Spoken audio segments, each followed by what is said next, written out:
स्वागत छ कार्यक्रम जी क्याफेमा। आज पनि म बबिना आइसकेको छु यहाँहरूलाई एन्टरटेनमेन्ट क्षेत्रको विभिन्न गतिविधिहरूको बारेमा जानकारी दिनको लागि। कार्यक्रमको सुरुवातमा हाइलाइट्स तर्फ लागौं। आजको हाम्रो कार्यक्रममा के इन्क्लुड भएको छ त चेक गरिहालौं।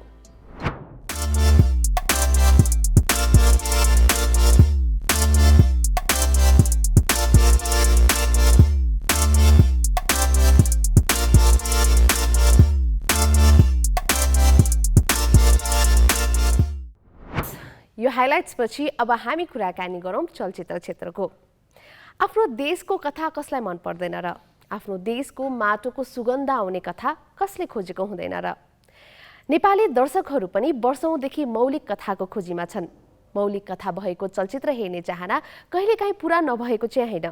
तर पनि कमर्सियल चलचित्रको यो भिडमा अहिले भने हाम्रा निर्माता निर्देशकहरू मौलिक कथा खोज्नतर्फ लागेका छन्, जुन कुरा सम्पूर्ण चलचित्र क्षेत्रको लागि खुसीको कुरा हो। अब यसै विषयमा तयार पारिएको यो रिपोर्ट हेरौँ। चलचित्रलाई समाजको ऐनाको रूपमा लिने गरिन्छ। समाजमा भएको घटना, परिवेश, पात्र, कथालाई एउटा ठूलो मासमा पुर्याउने माध्यम हो चलचित्र। चलचित्रले सधैँ सामाजिक सन्देश बोकेर आउँछ भन्ने पनि छैन। कुनै कुनै चलचित्रहरू मासलाई मनोरञ्जन गराउने हिसाबले मात्र पनि आउँदछन्। नेपाली चलचित्रको सुरुवाती दिनमा नेपाली चलचित्रहरूले नेपालका कथा बोल्थे, विद्रोह, सन्देशका कथा बोल्थे भने बिस्तारै नेपाली चलचित्र क्षेत्र भारतीय चलचित्रबाट प्रभावित भए अनि मनोरञ्जन दिने कमर्सियल चलचित्र बन्न थाले। दर्शकले चलचित्रको यो फरक स्वादलाई मज्जाले रुचाए। लामो समयसम्म चलचित्र क्षेत्रमा यस्ता कमर्सियल चलचित्रहरू नै चल्यो। तर एउटै खालको स्वाद भएको चलचित्र हेर्दा हेर्दा दर्शक आजित भए अनि फेरि दर्शकले खोज्न थाले उही मौलिक कथा, जुन कथामा देशको माटोको सुगन्ध आउँछ, जुन कथाको पात्रसँग दर्शक नजिकिन सक्छन्। 2013मा आएको चलचित्र लुटले एउटै स्वादका चलचित्रबाट वाक्क भएका दर्शकहरूलाई भिन्नै स्वाद दिन सफल भयो। चलचित्र लुटलाई मन पराउने एउटा मुख्य कारण भनेकै दर्शकले चलचित्रमा मौलिकता पाउनु हो। दर्शकको स्वाद थाहा हुँदाहुँदै पनि कति निर्माता निर्देशकहरूले यस्ता चलचित्र बनाउन नसक्नुमा चाहिँ दर्शक भन्दा पनि चलचित्र कर्मीकै कमजोरी छ। व्यावसायिकतातर्फ मात्र ध्यान दिनु दर्शकको रोजाइ बुझ्न नसक्नुले दर्शकलाई चलचित्र क्षेत्रबाट टाढा लैजाने काम गर्यो।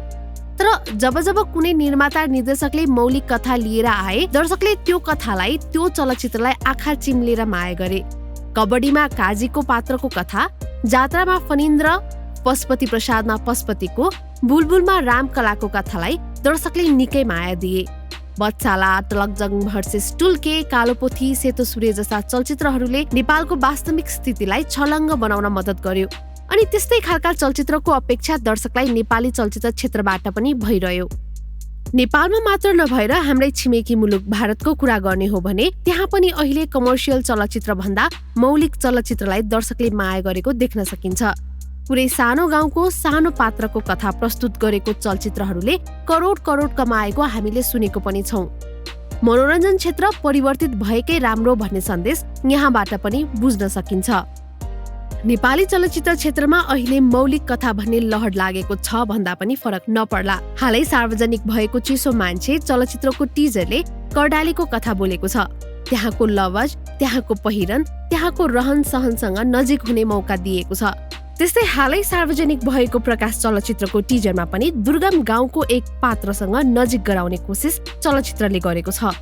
नेपालको पिछडिएको ठाउँ जहाँको कथा हामीसँग नजिक छैनन्, जहाँका पात्र हामीसँग नजिक छैनन्, ती पात्र अनि ती कथालाई चलचित्रको माध्यमबाट मासमा पुर्याउन सक्नु निकै राम्रो कुरा हो। तर मौलिक कथालाई प्रस्तुत गर्न भने सजिलो छैन। त्यहाँको लवज, रहन सहनलाई कलाकारले कतिको अपनाउन सक्छन् अनि निर्देशकले कतिको कलाकारलाई पात्रमा डुबाउन सक्छन्, यी दुवै कुराले कथाको प्रस्तुतिमा महत्त्वपूर्ण भूमिका खेल्दछ। यो चुनौतीपूर्ण कार्यमा हाम्रा निर्माता निर्देशक लागि परेका छन्। जुन प्रयासमा हाम्रा निर्माता निर्देशक छन् त्यो प्रयास सफल होस्, हाम्रो शुभकामना। धमाधम बनिरहेका मौलिक चलचित्रहरूले दर्शकहरूको मन जित्न सफल होस्, हाम्रो पनि यही शुभकामना रहेको छ। अब चलचित्र क्षेत्रमा उदाइरहेका नायिकाहरूको बारेमा चर्चा गरौँ। अहिले चलचित्र क्षेत्रमा नायकको भन्दा पनि नायिकाहरूको चर्चा छ। पुरानो सँगसँगै नयाँ आएका नायिकाहरूले चलचित्र क्षेत्रमा एउटा आशा जगाइदिएका छन्। आउनुहोस् यसैबारे तयार पारिएको एक रिपोर्ट हेरौँ। नेपाली चलचित्र क्षेत्रकी अहिलेकी चर्चित नायिकाहरूको कुरा गर्नुपर्दा सुरुमा नै नाम आउँछ नायिका स्वस्तिमा खड्काको। चलचित्र होस्टेलबाट चलचित्र क्षेत्रमा पाइला टेकेकी नायिका स्वस्तिमा खड्काले आफ्नो चलचित्रको करियर ग्राफमा निकै नै राम्रो काम गर्दै आएकी छिन्। क्युट नायिकाको रूपमा यस क्षेत्रमा प्रवेश गरेकी उनलाई अहिले जीवन्त अभिनय गर्ने नायिकाको लिस्टमा राख्ने गरिएको छ। झन् पछिल्लो समय बुलबुल त्यसैगरी रिलिज हुन लागेको चलचित्र चिसो मान्छेमा गरिएको अभिनय पश्चात नायिका स्वस्तिमाको फ्यान फलोइङ झन् बढ्न थालेको छ। फ्यासनेबल कलाकारको रूपमा पनि स्वस्तिमा चलचित्र क्षेत्रमा चर्चित छिन्। त्यसैगरी एडभर्टिजमेन्टको क्षेत्रमा पनि नायिका स्वस्तिमालाई हामी देख्न सक्छौं। अहिले नेपालकी नम्बर 1 नायिका भन्दा पनि फरक नपर्ने नायिका स्वस्तिमाको हालै इन्स्टाग्राममा 1 मिलियन फलोअर्स पुगेको छ। त्यस्तै वर्षको सुरुवातमा नै चर्चा कमाएकी नायिका सुरक्षा पन्त पनि यसै लिस्टमा पर्दछिन्। नेपाली चलचित्र क्षेत्रमा कला बुझेको बौद्धिक नायिकाको रूपमा पनि नायिका सुरक्षा चर्चित छिन्। जीवन्त अभिनय गरेर धेरै निर्देशक निर्माताको लिस्टमा पर्न सफल भएकी सुरक्षाको कान्स यात्रा पछिको चर्चाले उनको चलचित्रको यात्रा सुखद बनाउने आश लिएको छ। कान्स फिल्म फेस्टिभल पछि म्युजिक भिडियोमा नै व्यस्त भएकी नायिका सुरक्षाको यसै वर्ष चलचित्र बुलाकी पनि आउँदैछ। सोशल मिडिया फलोअर्सको कुरा गर्ने हो भने सुरक्षाको इन्स्टाग्राम फलोअर भने 100K रहेको छ। अब अर्की नायिकाको कुरा गरौँ, नायिका मेरुना मगर। कबड्डी 4 को सफलतासँगै अहिले नायिका मेरुना मगरलाई पनि चर्चित नायिकाको रूपमा लिन थालिएको छ। चलचित्रमा सरल अनि राम्रो अभिनयको कारणले धेरैले रुचाएको मेरुनाको चलचित्रको यात्रा भने चलचित्र लाल पूर्जाबाट सुरु भएको थियो। लाल पूर्जा चलचित्रले सफलता हासिल नगरे पनि चलचित्र क्षेत्रले भने नायिका मेरुनाको साथ छोडेन। लाहुरे, रोज, साहिनो, चचौही जस्ता चलचित्रमा अभिनय गरे तापनि दर्शकहरूले नोटिस नगरेको नायिका मेरुना मगरको चर्चा अहिले कबड्डी 4 को कारणले गर्दा चुलिएको छ।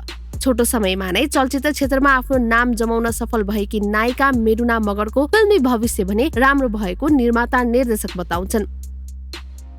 पछिल्लो समय निर्माता निर्देशकको रोजाइमा पर्ने अर्की नायिका हुन् नायिका जसिता गुरुङ। चलचित्र लिल्ली बिल्लीबाट चलचित्र क्षेत्रमा प्रवेश गरेकी नायिका जसिता गुरुङलाई पहिलो चलचित्रबाट नै दर्शकको माया अनि चर्चा मिल्यो। त्यसपश्चात आएको चलचित्र लभ स्टेशनले राम्रो व्यापार नगरे पनि नायिका जसितालाई भने चलचित्रको अफर आउन कम भएन। लभ स्टेशन पश्चात रेनिसा बान्तवा राईको चलचित्र I Am 21 मा अभिनय गरेकी जसिताको उक्त चलचित्र भने हाल रिलिज भएको छैन। त्यस्तै अनमोल केसीसँग पनि चलचित्र साइन गरेकी जसिता हाल भने हनी बनीको सुटिङमा व्यस्त छिन्। त्यस्तै निर्माता निर्देशकको रोजाइमा पर्ने अर्की नायिका हुन् आँचल शर्मा। कमर्सियली हिट चलचित्र दिन सफल भएकी नायिका आँचल शर्मा अहिले व्यस्त नायिकाको रूपमा पनि चर्चित छिन्। टेलिभिजन एडभर्टिजमेन्टमा पनि उस्तै व्यस्त देखिने आँचलको म्युजिक भिडियोमा पनि उत्तिकै व्यस्तता छ। त्यस्तै धेरै ब्रान्डको फेस हुन पनि सफल भएकी छिन् नायिका आँचल। हालै भने उनी मिलन चाम्सद्वारा निर्देशित चलचित्र बर एन्ड बधुको सुटिङको तयारीमा छिन्। अहिलेकी मोस्ट डिमान्डेड नायिकाको रूपमा चर्चित नायिका आँचलको यस बाहेक पनि अन्य थुप्रै चलचित्रहरू लाइनमा छन्। अब पालो भएको छ फ्राइडे रिलिजको कुराकानी गर्ने। अब यो हप्ता रिलिज भएको चलचित्रको चर्चा गर्नुभन्दा अगाडि गएको हप्ता रिलिज भएका चलचित्रहरूको कुराकानी गरौँ। गएको हप्ता रिलिज भएको चलचित्र कबड्डी 4 को कुराकानी गर्नुपर्दा यसले रेकर्डमाथि रेकर्ड राखिरहेको छ। एक हप्तामा नै यसले 12 करोड भन्दा माथिको व्यापार गर्न सफल भइसकेको छ। सिंगल रिलिजको मजा उठाउन पाएको चलचित्र कबड्डी 4 हालसम्म भने यो वर्षको सबैभन्दा बढी व्यापार गर्ने चलचित्र बन्न सफल भएको छ। चलचित्रको कथा भन्दा पनि चलचित्रमा भएका संवाद अनि कलाकारको अभिनयको सबैले खुलेर तारिफ गरेका छन्। चलचित्रको व्यापारमा नायिका मेरुना मगरको कन्ट्रोभर्सीले केही इफेक्ट परे तापनि अहिले देशभर नै निकै राम्रो व्यापार गर्दै चलिरहेको छ कबड्डी 4। अब आज रिलिज भएका चलचित्रहरूको बारेमा बुझौँ यो रिपोर्टबाट। यस हप्ता 3 चलचित्र रिलिज हुँदैछ, जसमा बलिउडको चलचित्र सम्राट पृथ्वीराज, तमिल चलचित्र विक्रम, त्यसैगरी हलिउडको चलचित्र टप गन मेभरिक। चलचित्र सम्राट पृथ्वीराजको कुरा गर्नुपर्दा अक्षय स्टारर यो चलचित्र पिरियड ड्रामा हो। यो वर्षको अक्षय कुमारको बहुप्रतीक्षित चलचित्र मध्ये एक चलचित्रको रूपमा लिएको सम्राट पृथ्वीराजमा नवनायिका मानसी चिल्लरले पनि डेब्यू गरेकी छिन्। पुस्तक पृथ्वीराज रासोमा आधारित रहेर बनाइएको सम्राट पृथ्वीराजलाई निर्देशन भने डाक्टर चन्द्रप्रकाश द्विवेदीले गरेका छन्। चलचित्र यसको बिग बजेटको कारणले पनि रिलिज अगावै चर्चामा आएको थियो। त्यस्तै तमिल चलचित्र विक्रम पनि नेपाली फ्यान बीच चर्चित भएको चलचित्र हो। एक्सन थ्रिलर मुभी विक्रमले यसका स्टार कास्टको कारणले रिलिज अगावै चर्चा बटुल्न सफल भएको थियो। चलचित्रमा कमल हसन, विजय सेतुपति, फहाद फसिलको मुख्य भूमिका रहेको छ। चलचित्रको कथा अनि निर्देशन भने लोकेश कनागराजले गरेका छन्। त्यस्तै Tom Cruise starrer Top Gun Maverick पनि फ्राइडे नै रिलिज हुँदैछ। 1986 को मुभी टप गनको सिक्वलमा आएको चलचित्र टप गन मैभ्रिक एक थ्रिलर एक्सन मुभी हो। प्यारामाउन्ट पिक्चर्सले 2010 मा नै यस सिक्वलको अनाउन्स गरेको थियो, तर 2012 मा पहिलो ड्राफ्ट सकिएसँगै यसका डाइरेक्टर स्कटको डेथ भएपछि चलचित्रको नयाँ ड्राफ्ट फेरि नयाँ निर्देशक जोसेफ कोन्सिकीद्वारा 2017 मा तयार भएको थियो। यो सँगै एक्सन थ्रिलर मुभी हेर्न चाहने दर्शकहरूको लागि हलमा दुईवटा अप्सन रहेको छ, तमिल त्यसै गरेर हलिउड चलचित्रको। र नेपाली चलचित्र हेर्न चाहने दर्शकहरूको लागि पनि एउटा अप्सन रहेको छ कबड्डी 4 को। जुन हिसाबले कबड्डी 4 ले पहिलो हप्ता व्यापार गर्यो त्यो हिसाबले अब दोस्रो हप्ता पनि अलिक गाह्रो पर्न सक्छ। आज रिलिज भएका चलचित्रको कारणले पनि यसले कम सो पाउने सम्भावना छ। तर जुन क्रेज पहिलो हप्ता देखिएको छ त्यसलाई निरन्तरता दियो भने यसले व्यापारिक हिसाबमा नयाँ रेकर्ड राख्न सक्छ। यसको बारेमा हामी कार्यक्रममा अवश्य पनि अपडेट दिने नै छौँ। अब लागौँ हाम्रो टप स्टोरीज तर्फ। यसपटकको कान्स फिल्म फेस्टिभल नेपाली चलचित्र क्षेत्रको लागि निकै नै सफल रह्यो। कान्समा पहिलो पटक नेपाली नायिकाले रेड कार्पेटमा हिँडे सँगसँगै कान्समा छनौटमा परेको चलचित्र लोरीले पनि अवार्ड हासिल गर्न सफल भयो। कान्सको 75औं संस्करणमा छनौट हुन सफल भएको नेपाली सर्ट फिल्म लोरीले फेस्टिभलमा स्पेशल मेन्सन अवार्ड जितेको छ र कानमा अवार्ड जित्ने पहिलो नेपाली सर्ट फिल्मको इतिहास पनि रचेको छ। अविनाश शाहद्वारा निर्देशित सर्ट फिल्म लोरी 140 देशका 3500 फिल्म मध्येबाट उत्कृष्ट 9 मा पर्न सफल भएको थियो।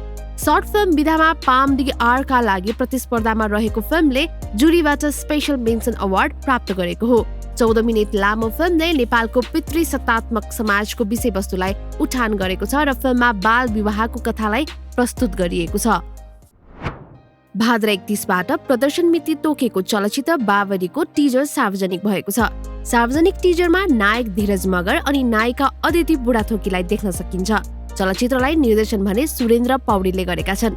चलचित्र बाबरीमा नायक धीरज मगर, नायिका अदिति बुढाथोकी अनि धीरज टोटलानीको अभिनय रहेको छ।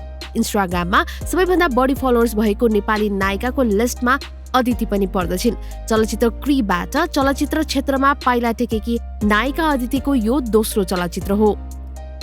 उनले भारतमा केही म्युजिक भिडियोमा काम पनि गरेकी छिन्। नेपाली चलचित्र क्षेत्रका आश लाग्दा नायकको रूपमा लिएको नायक धीरज मगरको पनि यो दोस्रो चलचित्र नै हो। नायक धीरज मगरले भने नेपाली चलचित्र इन्टु मिन्टु लन्डनमाबाट चलचित्र क्षेत्रमा पाइला टेकेका थिए।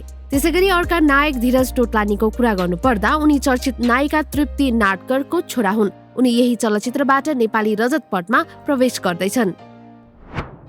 भाद्र 10 रिलिज मिति तोकेको चलचित्र प्रकाशको टिजर सार्वजनिक भएको छ। प्रदीप खड्का अनि दिया मास्केलाई सार्वजनिक टिजरमा देख्न सकिन्छ। प्रदीप खड्का, दिया मास्के अनि रेणु योगीको मुख्य भूमिका रहेको चलचित्रमा कर्णालीको युवाले शिक्षकको सरकारी जागिर खान गर्ने सङ्घर्षको कथा बोकेको छ। दिनेश राउतको निर्देशनमा बनेको चलचित्र प्रकाशको कथा भने विकास सुवेदीले लेखेका छन्। लभर बोयको भूमिकामा देखिने गरेका प्रदीपको बिल्कुलै नयाँ अवतार यस चलचित्रमा देख्न सकिन्छ। प्रदीपले यसै चलचित्रका लागि आफ्नो तौल कम गरेका थिए भने सार्वजनिक भएको टिजरमा प्रदीपको लवजको पनि चर्चा भइरहेको छ। केही समय अगाडि मात्र कर्णालीकै कथा बोकेको चलचित्र चिसो मान्छेको टिजरमा स्वस्तिमाको अवतार अनि लवजको पनि उत्तिकै चर्चा भएको थियो। हालै ट्रेलर सार्वजनिक गरेको चलचित्र अभिनवको मान्छे बोलको गीत सार्वजनिक भएको छ। सार्वजनिक गीतमा मुख्य अभिनेता कार्मको अभिनय देख्न सकिन्छ। राजीव सुनारको स्वर रहेको गीतमा प्रशान्त रसाइलीको शब्द र रञ्जित गजमेरको सङ्गीत रहेको छ। रणवीर कपूर र आलिया भट्ट स्टारर चलचित्र ब्रह्मास्त्रको ब्रह्मास्त्र भाग 1 शिवको टिजर सार्वजनिक भएको छ। सार्वजनिक टिजरमा रणवीर कपूर, आलिया भट्ट, अमिताभ बच्चन, नागार्जुन, मुनी रोयलाई देखाइएको छ। आयान मुखर्जीद्वारा निर्देशित यस चलचित्रलाई धर्मा प्रोडक्सनले निर्माण गरेको छ। चलचित्र हिन्दी, तमिल, तेलुगु, कन्नड र मलयालम गरी 5 भाषामा प्रदर्शन हुनेछ। यो सँगै ब्रह्मास्त्र भारतमा अहिलेसम्मकै सबैभन्दा धेरै लगानीमा बन्ने चलचित्र बनेको छ। बलिउड अभिनेता आमिर खान र करिना कपुर खान अभिनीत चलचित्र लाल सिंह चड्डाको ट्रेलर सार्वजनिक भएको छ। आइतबार अहमदाबादमा भएको आइपिएलको फाइनल म्याचमा फिल्मको ट्रेलर सार्वजनिक गरिएको हो। लाल सिंह चड्डा टम ह्याङ्क्स स्टारर हलिउड चलचित्र फरेस्ट गम्पको रिमेक हो। अद्वैत चन्दले निर्देशन गरेको फिल्ममा आमिर र करिनासँगै मोना सिंह र नागा चैतन्यको पनि अभिनय रहेको छ। फिल्ममा आमिर खान, किरण राव, ज्योति देशपाण्डे र अजित अन्धेरको लगानी रहेको छ। हलिउड अभिनेत्री एम्बर हर्ड र जोनी डिपको बहुचर्चित मुद्दामा अदालतले फैसला सुनाएको छ। अभिनेत्री एम्बर हर्डले लगाएको मानहानि तथा हिंसाको एक बहुचर्चित मुद्दामा अदालतले अभिनेता जोनी डिपको पक्षमा फैसला सुनाएको हो। केही समयदेखि नै विश्वको ध्यान यो हाई प्रोफाइल मुद्दातर्फ केन्द्रित थियो। अदालतले अभिनेता डिपलाई $15 मिलियन को क्षतिपूर्ति भर्न समेत हर्डलाई आदेश दिएका छन्। चर्चित भारतीय गायक केके को निधन भएको छ। मंगलबार साँझ कलकत्तामा सांगीतिक प्रस्तुति दिइसकेपछि अस्वस्थ भएका उनको अस्पताल लैजाँदै गर्दा उनको मृत्यु भएको थियो। हिन्दी भाषामा 200 भन्दा धेरै गीत गाएका केके को थुप्रै गीतहरू चर्चित छन्। यो टप स्टोरी सँगै अब भने कार्यक्रम जी क्याफेबाट हामीले बिदा माग्ने बेला भइसकेको छ। अर्को हप्ता पनि हामी एन्टरटेनमेन्ट क्षेत्रको विभिन्न गतिविधिहरूको साथमा अवश्य पनि आउने नै छौँ। त्यतिन्जेलसम्मको लागि आफ्नो ख्याल राख्दै गर्नुहोला। By by.